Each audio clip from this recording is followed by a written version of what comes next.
তো আধ্যাত্মিক নামাজ শিক্ষা দিয়ে আল্লাহ পাক রব্বুল আলামিন বলেন, কাদ আফলাহাল মুমিনুন আল্লাযীনা হুম ফি সলাতিহিম খাশিউন। ওই সমস্ত মুমিনগণ সফল যারা নিজেদের নামাজে আল্লাহর ধ্যানে মগ্ন থাকে, আল্লাহর ভয়ে ভীত থাকে। নামাজের মধ্যে আল্লাহর ধ্যানে মগ্ন থাকাটা হইল আধ্যাত্মিক নামাজ, আল্লাহর ভয়ে ভীত থাকাটা হইল আধ্যাত্মিক নামাজ। আমি নামাজে আল্লাহর ধ্যানে মগ্ন না সংসারের কল্পনা জল্পনায় মগ্ন, সারা দুনিয়ার মানুষ চোখের দ্বারা দেখবে দেখবে না, শুধু আল্লাহ দেখবেন যে আমার মনটা নামাজে আছে কি। সত্যের পথ অবলম্বন করুন। KH Islamic media. অন্য গুণার থেকে বাঁচাবে আধ্যাত্মিক নামাজ। এবার আমরা বোঝার চেষ্টা করি আধ্যাত্মিক নামাজ কোনটা। বন্ড ফির ফকিরের দলে কয় মনের নামাজ বড় নামাজ, জীবনে একবার পড়লেই হয়। এটা আধ্যাত্মিক নামাজের একটা অপব্যাখ্যা। আধ্যাত্মিক নামাজের মধ্যে মনের নামাজ কথাটা আছে, কিন্তু এই বন্ড ফিরদের এইটা হইল অপব্যাখ্যা। তারা বলেন মনের নামাজ বড় নামাজ, জীবনে একবার পড়লেই হয়। আমি এক বন্ডরে জবাবে কইছিলাম, মনের খাওয়া বড় খাওয়া জীবনে একবার খাইলেই হয়, আর খাইস না কোনোদিন।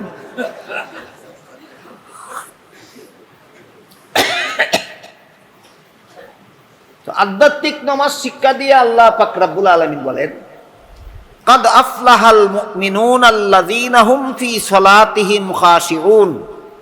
ওই সমস্ত মুমিনগণ সফল যারা নিজেদের নামাজে আল্লাহর ধ্যানে মগ্ন থাকে, আল্লাহর ভয়ে ভীত থাকে। নামাজের মধ্যে আল্লাহর ধ্যানে মগ্ন থাকাটা হইল আধ্যাত্মিক নামাজ, আল্লাহর ভয়ে ভীত থাকাটা হইল আধ্যাত্মিক নামাজ।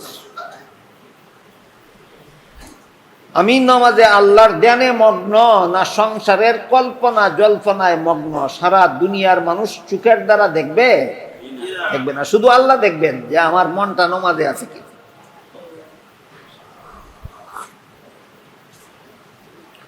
এই জিনিসটাও আধ্যাত্মিক নামাজটাও অর্জন বেশ কতগুলি ট্রেনিং ছাড়া হয় না। আত্মুলা যদি ট্রেনিং ছাড়া শুদ্ধ হয় না, দাঁড়ানি যদি ট্রেনিং ছাড়া শুদ্ধ হয় না, আধ্যাত্মিক নামাজটা ট্রেনিং ছাড়া শুদ্ধ হবে কি? আধ্যাত্মিক নামাজ এই হইল আধ্যাত্মিক নামাজের পরিচয়। আধ্যাত্মিক নামাজেরও ট্রেনিং আছে। ট্রেনিং এর মাধ্যমে যখন আপনার আধ্যাত্মিক নামাজ অর্জন হবে, তখন আল্লাহ বলেন ইন্নাস সালাতা তানহা আনিল ফাহশাই ওয়াল মুনকার। তোমার নামাজ তোমাকে সব রকমের গুনাহ থেকে বাঁচাবে। বাহ্যিক নামাজ নামাজ না পড়ার গুনাহ থেকে বাঁচায়, আর আধ্যাত্মিক নামাজ সকল প্রকার গুনাহ থেকে বাঁচায়। এই কথাগুলি আমাদের সকলের জানা এবং জীবনভর মনে রাখা দরকার। আধ্যাত্মিক নামাজের সুফল হইল আমাকে সকল প্রকার গুনাহ থেকে বাঁচাবে। কিন্তু আধ্যাত্মিক নামাজটা আমার হাসিল হবে অটোমেটিকলি না ট্রেনিং এর মাধ্যমে? এই নামাজে আল্লাহর ধ্যানে মগ্ন ট্রেনিং ছাড়া আল্লাহর ধ্যানে মগ্ন থাকা সম্ভব নয়, কোনো মানুষের পক্ষে সম্ভব নয়। যতক্ষণ পর্যন্ত নামাজে আল্লাহর ধ্যানে মগ্ন হওয়ার ট্রেনিং গ্রহণ করবে না, ততক্ষণ পর্যন্ত সংসারের কল্পনা জল্পনার মাধ্যমেই তার নামাজ সমাপ্ত হবে। কেন এমন হয়? এই ব্যাপারে হাদিস শরীফে রাসূল করিম সাল্লাল্লাহু আলাইহি ওয়াসাল্লাম বলেন, শয়তানের একদল স্পেশাল বাহিনী আছে, এদেরকে কোনো বেনামাজির কাছে পাঠায়। শুধু নামাজিরা যখন নামাজ শুরু করে দেয় তখন তাদের কাছে পাঠায়।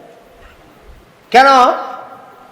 নামাজি যেন আল্লাহর ধ্যানে মগ্ন হতে না পারে, সংসারের হাজার কথার কল্পনা জল্পনার ভিতর দিয়ে যেন নামাজটা শেষ করে দেয়, তার নামাজে যেন তারে কোনো গুনাহ থেকে বাঁচাতে না পারে, এমন একটা ব্যর্থ নামাজি বানাবার জন্য শয়তানের স্পেশাল বাহিনীকে নামাজিদের কাছে পাঠায়।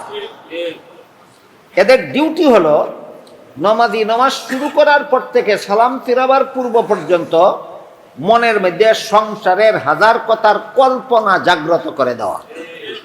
এই বাহিনীর ডিউটি এটা। এই বাহিনী আমার কাছেও আসে, আপনাদের কাছেও যায়। একটা নমাজিরেও ছাড়ে না এই বাহিনী তার কাছে না গিয়া। বলেন তো, এই বাহিনী শুধু আপনাদের কাছে যায় না আমার কাছে আসে? আমার কাছে যখন আসে আমি তখন টের পাই। আপনাদের কাছে যখন যাবে আপনারাও টের পাবেন। আমি একটা আলামত বলে দিই, শুনি। গভীরভাবে লক্ষ্য করে দেখবেন, নামাজ শুরু করার আগে সংসারের এত কথা মনে জাগে না, সংসার শুরু করলে পরে যত কথা মনে জাগে। এইটাই আলামত যে স্পেশাল বাহিনী হাজির হয়ে গেছে। তখন রাসূল বলেন, এই বাহিনীর হামলার থেকে নিজের আধ্যাত্মিক নমাজটাকে রক্ষা করার জন্য ট্রেনিং না গ্রহণ না করলে এই নমাজিকে তার নমাজের সুফল থেকে শয়তানের বাহিনী জীবনভর বঞ্চিত করে রাখে। এবার আমরা বোঝার চেষ্টা করি, কেন আমি নমাজে আল্লাহর ধ্যানে মগ্ন হতে পারি না? শয়তানের স্পেশাল বাহিনীর চক্রান্তের কারণে। এই চক্রান্ত থেকে আমি আধ্যাত্মিক নমাজটা অর্জন করার ট্রেনিং কি? বিভিন্ন ট্রেনিং আছে। এর মধ্যে একটা ট্রেনিং আছে আলেমদের জন্য, আর একটা ট্রেনিং আছে যারা আলেম নন তাদের জন্য। আজকের মতো দুইটা ট্রেনিং এর কথা বলি। আলেমদের ট্রেনিং হলো যে আপনি নামাজ শুরু করলে পরেই শয়তানের স্পেশাল বাহিনীর কুমন্ত্রণার কারণে আপনি যত বড় আলেম হন না কেন, সংসারের কল্পনা জল্পনায় আপনার মনটা লিপ্ত হইয়া যায়।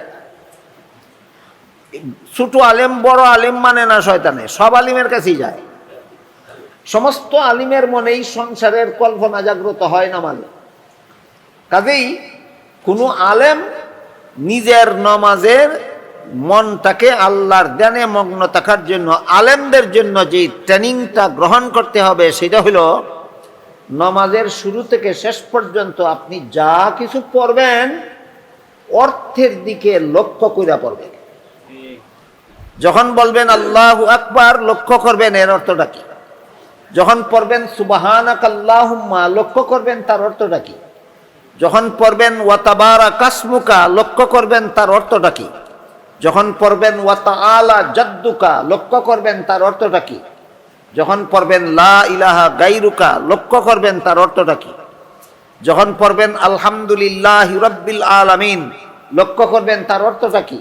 যখন পড়বেন আর রহমানির রহিম, লক্ষ্য করবেন তার অর্থটা কি। যখন পড়বেন মালিকি ইয়াউমিদ্দিন, লক্ষ্য করবেন তার অর্থটা কি। এভাবে শুরু থেকে শেষ পর্যন্ত যা কিছু পড়বেন অর্থের দিকে লক্ষ্য করে পড়বেন। এইটা যখন আপনার অভ্যাসে পরিণত হবে, তখন শয়তানের সংসারের কল্পনা আপনার অন্তরে ঢুকাবার মতো ফাঁক পাবে না। এই ট্রেনিংটা কাদের জন্য? বলেন তো, আলেম ছাড়া আপনারা কেউ পারবেন? সম্ভব না। এটা একমাত্র আলেম ছাড়া এই ট্রেনিং আর কেউ গ্রহণ করতে পারবে।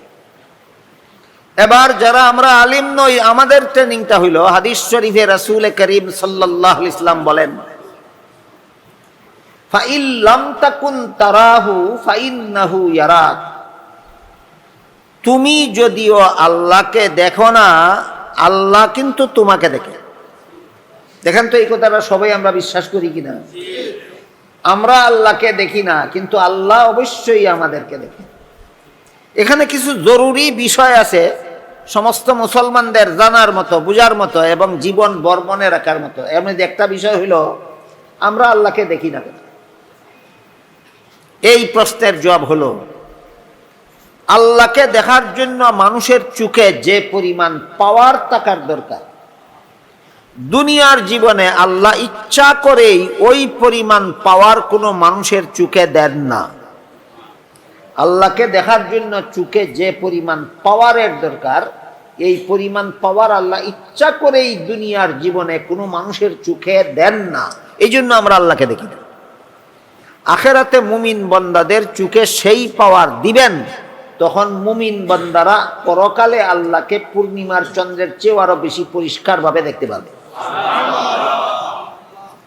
দুনিয়াতে সেই পাওয়ার দেন না কেন? তার কারণ হলো, যদি দুনিয়াতে আল্লাহ আমার চোখে আল্লাহকে দেখার মতো পাওয়ার দিতেন, দুনিয়াতেই আমি আল্লাহকে দেখতে পারতাম, কিন্তু তখন আমার ঈমানটা কবুল হইতো না। আল্লাহ দেখে ইমান আনলে ইমান কবুল হয় না, আল্লাহ না দেখে ইমান আনলে ইমান কবুল হয়। বুঝে থাকলে বলেন, আল্লাহ দেখে ইমান আনলে কবুল হয় না, না দেখে ইমান আনলে কবুল? তাইলে আল্লাহ যদি দুনিয়াতে আমার চোখে আল্লাহকে দেখার মতো পাওয়ার দিতেন, আমি অবশ্যই আল্লাহকে দেখতাম, কিন্তু তখন আমার ইমানটাই কবুল হইত না। তাইলে দুনিয়াতে আমাদের চোখে আল্লাহকে দেখার মতো পাওয়ার না দিয়া আল্লাহ আমাদের বঞ্চিত করলেন, না ইমান কবুল হওয়ার ব্যবস্থা করলেন? এই কথাটা যদি একজন মুসলমানে জানেই না, তে আল্লাহর এত বড় মেহেরবানির শুকরিয়া আদায় করবে কিভাবে? আল্লাহ যে এত বড় দয়া করলেন, আল্লাহকে দেখার মতো পাওয়ার দুনিয়াতে আমার চোখে না দিয়া আমার ইমানটা কবুল হওয়ার ব্যবস্থা করলেন, যে আমি জানলে তো এই কারণে আমি আল্লাহর শুকরিয়া আদায় করব। বলেন, শুকরিয়া আদায় করবে জানলে না না জানলে? এই জন্য সমস্ত মুসলমানের বিষয়টা জানা দরকার।